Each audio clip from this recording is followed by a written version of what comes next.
दिन सकाळू केमिति आगे निजर काम सारली तापर ग्रुप रे काम स्टार्ट करी। तो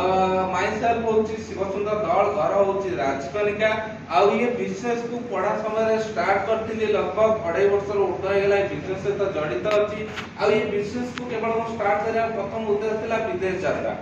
तो जेमिति प्रथमे स्टार्ट कली जेतबळे आसीतला गोटे भाईजाग टूर जे टूर को क्वालिफाई करिया चक्कर रे बिजनेस को अधिक मात्रा रे मु बढ़े जा भाईजाग टूर क्वालिफाई कली जेतु कोरोना दिया कोरोना में पैसा पाई गेली तापर आसला थाईलैंड टूर रे अचीवमेंट कली आ थाईलैंड मे 5 रे 2023 मे 5 रे जाई कि थाईलैंड भलिया गोटे भलो देश रे फ्री ऑफ कॉस्ट रे कंपनी हमको बुलेगी आनिला तापर बिजनेस कंटिन्यूअसली ग्रोथ करूची आ अलग अलग डिस्ट्रिक्ट रे बिजनेस एक्सपांड करूची आ आगामी दिन रे बिजनेस को लक्ष्य अछि केमिति पर मंथ लाख टका रो अधिक टका रोजगार करिवि आ एज अंडर 25 भीतर केमिति लाख टका पर मंथ रोजगार करथिबि आ ओटे स्टेबल रोजगार सहित केमिति ओटे एबे कार फंड रे एंट्री कली केमिति निचे ओटे भलो गाड़ी किनि परिबि आ मो सहित जो माने भरोसा करके आछन तांको केमिति ओटे भलो रोजगार देई परिबि आ तांकर स्वप्न पूर्ण करि परिबि। तो धन्यवाद।